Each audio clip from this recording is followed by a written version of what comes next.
Tadipatri new year వేడుకల రచ్చ రోజు రోజుకి పెరుగుతోంది. చినికి చినికి గాలివానగా మారింది. చివరకు బూతుల వరకు వెళ్ళింది. ఇప్పుడేమో టీడీపీ వర్సెస్ బీజేపీగా మారింది వివాదం. అంతేకాదు జనసేన కూడా ఇప్పుడు ఈ గొడవలోకి వచ్చింది. తాడిపత్రి ఎమ్మెల్యే జేసీ ప్రభాకర్ రెడ్డి చేసిన కమెంట్స్ టీడీపీ కూడా తలనొప్పులు తెచ్చిపెడుతున్నాయి. డిసెంబర్ 31న జేసీ పార్కులో ఓన్లీ ఫర్ ఉమెన్ పేరుతో న్యూ ఇయర్ వేడుకలకు పిలుపునిచ్చారు జేసీ. అయితే ఈ ఇన్విటేషన్ పై సినిమా నటి బీజేపీ నాయకురాలు మాధవీలత ఆగ్రహం వ్యక్తం చేశారు. మహిళలనే పిలవడం ఏంటి, అక్కడకు మహిళలు వెళ్లొద్దని నా రిక్వెస్ట్. జేసీ పార్క్ దగ్గర గంజాయి బ్యాచ్, డ్రగ్స్ బ్యాచ్ ఉంటారు. మహిళలకు రక్షణ ఉండదు. న్యూ ఇయర్ సెలబ్రేషన్స్ చేసుకుని ఇంటికి వెళ్లే సమయంలో అక్కడ మత్తులో వాళ్ళు ఏమైనా చేయొచ్చు, అది సేఫ్ కాదు, మీరు వెళ్లొద్దని మహిళలకు పిలుపునిచ్చారు ఆమె. ఇటు మరో నేత అయిన సాధ్నేని యామిని కూడా జేసీ పార్టీకి వెళ్లొద్దని చెప్పారు. అయినా కూడా ఓన్లీ ఫర్ లేడీస్ పార్టీని జేసీ నిర్వహించారు. అంతేకాదు ఏజ్ సహకరించకున్నా కూడా పార్టీలో గంతులేశారు జేసీ. హ్యాపీ న్యూ ఇయర్ అంటూ తన అనుచరులతో హంగామా చేశారు. కానీ మరునాడు మాత్రం బీజేపీ మహిళా నేతలపై విరుచుకుపడ్డారు జేసీ. బహుశా తన పార్టీకి ఎక్కువ మంది మహిళలు రాలేదని ఫీల్ అయ్యారో, లేదంటే తన పార్టీని తనను అవమానించారనుకున్నారో కానీ జేసీ పరుష పదజాలంతో మహిళా నేతలపై ఫైర్ అయ్యారు. బీజేపీ నేతలు హిజ్రాల కంటే హీనంగా ప్రవర్తిస్తున్నారని వివాదాస్పద వ్యాఖ్యలు చేశారు. వాళ్ళు మాత్రం బయట తిరగొచ్చు, ఇంట్లో ఉండే వాళ్ళు పార్టీలు చేసుకోవద్దా అంటూ రెచ్చిపోయారు జేసీ. బతుకు తెరువు కోసం పార్టీలు మారేవాళ్లు కూడా మాకు చెబుతున్నారంటూ సీరియస్ అయ్యారాయన. బీజేపీ నేతలు మంచి అమ్మాయిలను పార్టీలో పెట్టుకోవాలని కోరడం సంచలనంగా మారింది.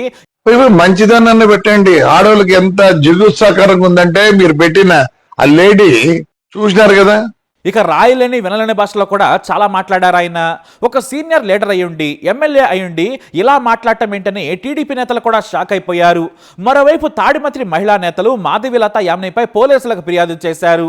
న్యూ ఇయర్ వేడుకలపై తప్పుడు ప్రచారం చేశారని ఫిర్యాదు చేశారు. పట్టణ మహిళలను అవమానించేలా మాధవీలత మాట్లాడారని రాష్ట్ర ఎస్సీ మాల కార్పొరేషన్ డైరెక్టర్ కుంకిరి మహిళతో పాటు టీడీపీ మహిళా కౌన్సిలర్లు ఫిర్యాదు చేశారు. అంతేకాదు ఆమెపై నాన్ బెయిలబుల్ కేసు పెట్టాలని పోలీసులను కోరారు.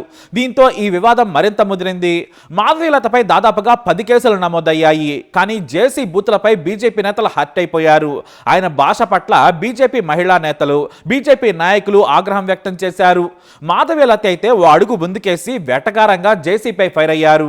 తనను విమర్శించిన, కేసులు పెట్టిన తాడిపత్రి పతివ్రతలకు, పురుషులకు పాదాభివందనం అంటూ ఆగ్రహం వ్యక్తం చేశారు. కేసులు పెడితే తాను భయపడతానని అనుకుంటున్నారు, కానీ నేను భయపడను. కొంతమంది తనకు రాడ్డు దించాడని, జేసీ పవర్ చూపించాడని సోషల్ మీడియాలో పనిలేని పనికిమాలిన వెదల కామెంట్స్ చేస్తున్నారు. నేను వాటిని పట్టించుకోను. అసలు నేను చావుకే భయపడను, ఈ కేసులకు భయపడతానా? ఒకటి కాదు 100 కేసులు పెట్టుకోమని సవాల్ చేసింది మాధవీలత. మాధవీలత భయపడిపోయింది. అయ్యో ఆయన జేసీని గెలుక్కుంది, సో జేసీ ఇప్పుడు రాడ్డు దింపాడు, చూశారు కదా అని ఏడ్చినట్లు నేనే రిజైన్ చేస్తాను చెప్పారు కదా. మాధవీలత ఎవరికి భయపడదు.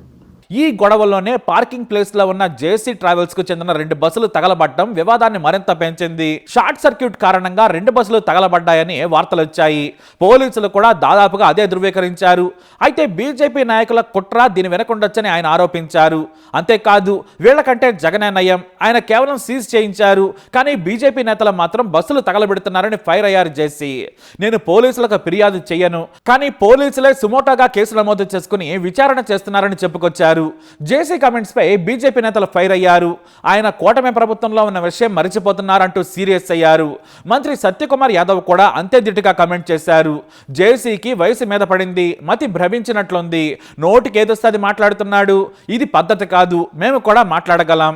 ఆయన వ్యాపారాలపై చాలా విమర్శలు వచ్చాయి. ఇంతకు ముందు ఆయన ఏం వ్యాపారం చేసేవారు, ఎలాంటి పనులు చేశారో మేము మాట్లాడగలమని సీరియస్ అయ్యారు. ఎమ్మెల్యే పార్థసారథి అయితే నోరు అదుపులో పెట్టుకోవాలని జేసీని హెచ్చరించారు. ఇటు యామిని కూడా జేసీపై విరుచుకు పడిపోయారు. వయసు మళ్ళిన ఆయన భాషను చూస్తుంటే సిగ్గేస్తుంది. మామూలుగా వయసు పెరిగితే పరిణతి పెరగాలి, కానీ అహంభావం పెరగకూడదు. ఆయన మాట్లాడిన భాష మాకు కూడా వచ్చు, కానీ మాకు సంస్కారం ఉందంటూ ఘాటుగా కమెంట్ చేశారు. అయితే పరిధి దాటి బూతులు మాట్లాడుతున్న జేసీని టీడీపీ అధిష్టానం ఎందుకు కంట్రోల్ చేయలేకపోతుందనేది కూడా ఓ చర్చ మొదలైంది. ఎందుకంటే మహిళలపై బూతులు మాట్లాడుతుంటే పార్టీకి నష్టమే కదా. వివాదంలో తప్పెవరిదైనా కూడా మహిళలను నోటికొచ్చినట్లు తిట్టడం తప్పు. పైగా సొంత కూటమిలో ఉన్న ఉన్న బీజేపీ నేతలు మహిళా నాయకురాలను తిట్టడంపై విమర్శలు కూడా మొదలయ్యాయి. అయితే చంద్రబాబును పరోక్షంగా జేసీ బ్లాక్మెయిల్ చేస్తున్నాడనే టాక్ కూడా మొదలైంది. తన మాట వినాల్సిందేనని జగన్ను ఎదిరించేందుకు ఎన్నో కోట్లు నష్టపోయాను, వ్యాపారాలు కూడా మూసుకున్నాను, కానీ నాకు వ్యతిరేకంగా వస్తే ఊరుకోనని చెప్పాడట. దీంతో జేసీ విషయంలో వేలు పెట్టుకోవడం మంచిది, ఆయనతో పెట్టుకోపోవడం మంచిదని వదిలేశారట. కానీ రేపటి రోజున రాష్ట్ర స్థాయిలో కాకపోయినా జాతీయ స్థాయిలోనైనా ఏదైనా వివాదం వస్తే మాత్రం బాబు సమాధానం చెప్పాల్సి ఉంటుందనే కమెంట్స్ కూడా ఉన్నాయి. ఎందుకంటే ఓ MLA only for ladies event పెట్టడమే తప్పు, దానికి పోలీసులు అనుమతించడం ఇంకా తప్పని విమర్శలు వస్తున్నాయి. నిజంగా తన నియోజకవర్గంలోని వారికి పార్టీ ఇవ్వాలనుకుంటే అందరికీ ఇస్తే బాగుండేది, కానీ ఓన్లీ లేడీస్ అని పెట్టడం ఆయన స్థాయికి తగదంటున్నారు. అలాగే జేసీ భాష కూడా సరిగా లేదు, ఎకనైనా మార్చుకోవాలని టీడీపీ నేతలు కూడా చెబుతున్నారు. ఇటు జేసీని విమర్శించలేక సర్ది చెప్పలేక జిల్లా టీడీపీ నేతలు సతమతమవుతున్నారట. అయితే తాడిపత్రిలో అన్ని వ్యవస్థలు జేసీ చేతిలో ఉన్నాయనే విమర్శలు వస్తున్నాయి. ఎందుకంటే బూతులు తిట్టింది జేసీ, నోటికొచ్చినట్లు మాట్లాడిన ఆయన మీద కేసులు లేవు, కానీ తన పార్టీ తన అభిప్రాయాన్ని చెప్పినందుకు ఇలా మాట్లాడటం ఏంటని బీజేపీ నేతలు అగ్రనేతలకు ఫిర్యాదు చేశారట. జేసీ మాట్లాడిన మాటలను ఢిల్లీ అధిష్టానాన్ని కూడా ఫిర్యాదు చేసినట్లు తెలుస్తోంది. ఎందుకంటే జేసీని AP CM Chandrababu Naidu control చేయట్లేదని, పొత్తు ధర్మాన్ని పాటించడం లేదని కంప్లైంట్ చేశారట. మరి ఈ వివాదం ఎంతటితో ముగుస్తుందా లేదంటే ఇంకా ముదురుతుందా అనేది వేచి చూడాలి. మరి జేసీ వర్సెస్ మాధవీలతపై మీ అభిప్రాయాన్ని కమెంట్ ద్వారా తెలియజేయండి. ఈ వీడియో అప్డేట్స్ కోసం మై ఛానల్ ఫాలో అవ్వండి, అలాగే తప్పకుండా సబ్స్క్రైబ్ చేసుకోండి. మాధవీలత భయపడిపోయింది. అయ్యయ్యో ఆయన జేసీని కెలుక్కుంది, సో జేసీ ఇప్పుడు రాడ్ దింపాడు. చూశారు కదా, ఆల్రెడీ ఆయన వీడియో పెట్టాడు. చంద్రబాబు నాయుడు గారికి నా వల్లే బ్యాడ్ నేమ్ వచ్చేస్తుందని చెప్తే, నా వల్లే ప్రాబ్లం అయితే నేనే వెళ్ళిపోతాను అని ఏడ్చినట్లు నేనే రిజైన్ చేస్తాను చెప్పారు కదా. మాధవీలత ఎవరికి భయపడదు. మనిషి భయపడేది చావుకి, చావంటేనే నాకు భయం లేదు కాబట్టి నేను దేనికి భయపడను. ఇంటర్వ్యూలు ఇచ్చే కార్యక్రమంలో చాలా బిజీగా ఉన్నా. నిన్న 9 ఛానల్స్కి ఇచ్చా, ఎందుకంటే మీడియా మిత్రులు నాకు చాలా చాలా అవసరమైన వాళ్ళు. నేను పోస్టులు పెడుతుంటే మీరు ఎక్కువ గింజుకోవద్దు, పచ్చ మీడియా వాళ్ళు ఎందుకు రెస్పాండ్ అవ్వలేదని. పాపం వాళ్ళు నిన్ననే రెస్పాండ్ అయ్యారు. నాకు వాళ్ళని లెగ్ పుల్ చేయడం అంటే చాలా సరదా అనమాట. అందులో కొంతమంది నా ఫ్రెండ్స్ ఉన్నారు, వాళ్ళని లెగ్ పుల్ చేయడానికి అలా పెడుతుంటా, మీరు ఎక్కువ ఫీల్ అయిపోవద్దు. మీరు ఎవరెవరైతే పచ్చ మీడియా అనుకుంటున్నారో, పాపం నిన్న మొదటి కాల్స్ వాళ్ళే చేశారు. నా వాట్సాప్ చూసుకున్నాను, చాలా కాల్స్ వాళ్ళవే ఉన్నాయి. నాకే కుదరలేదనమాట. ఇప్పుడు కూడా వేరే ఇంటర్వ్యూలు ఇస్తున్నాను, అవన్నీ ఇచ్చిన తర్వాత లైవ్లోకి వస్తా, ఓకేనా. మాధవీలతను భయపెట్టడం, మాధవీలతను తొక్కేయాలనుకోవడం అది చాలా కష్టమైన పని. నన్ను తొక్కేయాలంటే నన్ను చంపేసేయాలి, వేరే ఆప్షనే లేదు. కాకపోతే వెరీ అన్ఫార్చునేట్, నేను దానికి కూడా భయపడను. కాబట్టి ఇప్పుడే నిద్ర లేచాను అంతే, ఓకే. మనం సాఫ్ట్వేర్ జాబ్ చేస్తాం కదా, రాత్రంతా పనిచేసి పొద్దున్న పనుకొని నిద్రపోయి ఇప్పుడు లేచాను అనమాట. అందుకని నిద్ర మొహం వేసుకొని ఉన్నాను. అది ఇప్పుడే 2 ఇంటర్వ్యూలు ఇచ్చా, ఇంకా 2-3 ఇంటర్వ్యూలు ఉన్నాయి. అన్ని ఫినిష్ చేసిన తర్వాత నేను లైవ్కి వస్తాను, ఓకేనా. సో పాపం యాక్చువల్లీ ఏంటో తెలుసా, గుడ్ పీపుల్ లైవ్లోకి వచ్చి జాయిన్ అయ్యి మంచి కామెంట్స్ పెడతారు. ద బ్యాడ్ వర్స్ట్ పీపుల్ కింద కామెంట్ సెక్షన్లో ఉంటారు, నేను పబ్లిష్ చేసిన తర్వాత వస్తారనమాట. కాబట్టి ఎవరెవరైతే పండుగ చేసుకుంటున్నారో, మాధవీలత భయపడిపోయింది, మాధవీలత కరెక్ట్గా అయిందని చెప్పేసి మీ పండుగ నేను జరగనివ్వను. నేను అందుకే కావాలని కెలికి పోస్టులు పెడుతున్నా. యాక్చువల్లీ నా పాటికి నేను మాడిపోయిన మసాలా దోస్తుంటూ ప్రశాంతంగా ఉన్నాను.